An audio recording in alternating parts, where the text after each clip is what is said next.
Patok ang talumpati ni Senadora Miriam Defensor Santiago sa Universidad ng Pilipinas o UP kanina.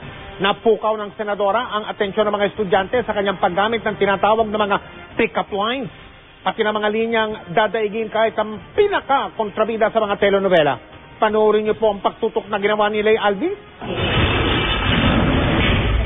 Seryosohan man ang forum kanina ng UP Institute of Human Rights sa UP College of Law tungkol sa Reproductive Health Bill, pinagaan ito ni Senadora Miriam Defensor Santiago na bukod sa tapang, kilala rin sa kanyang wit at humor. Winelcome muna ng Senadora na UP alumna ang mga estudyante mula sa ibang universidad.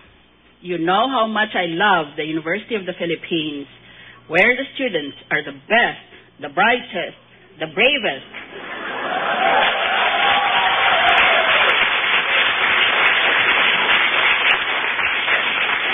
The most articulate and the most prone to self-delusion.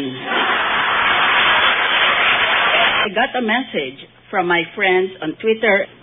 Para fair ang labanan, sa susunod, magpadala tayo ng interpreter sa Miss Universe.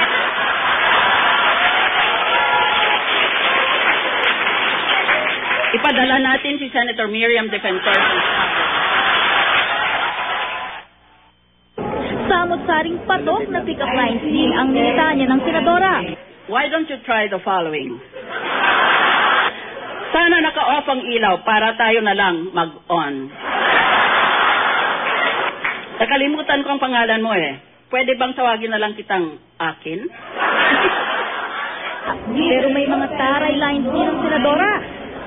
Hindi ko sinasabing maganda ako. Ang sinasabi ko lang, pangit ka. When someone told me, ang ganda mo, I answered, sana ikaw rin.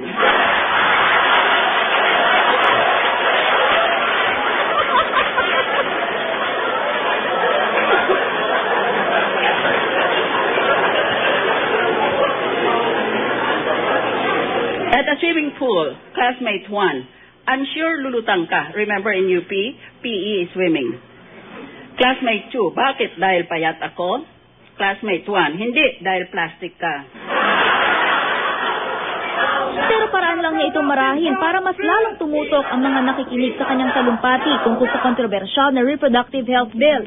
Dismayado si Santiago na inabot na raw ng siyam-siyam, hindi pa rin tapos ang plenary interpellation sa anya'y isang mahalagang panukalang batas. Hidimok niya ang mga estudyanteng sumusuporta sa RH Bill na ilabi ito sa mga mambabatas. It should be a stand of conscience and we should not be afraid to tell the Filipino people where we stand. Kasama ni Santiago si Heart Evangelista na maid of honor niya sa renewal of vows niya at kanyang mister na si June Santiago. I think people are confused na parang when you say RH bill, parang pro-abortion. No, it doesn't legalize abortion. So, wala namang maidudulot na masama para sa bansa na only good things, especially for us women nga. Lay Alves, nakatutok, 24 oras.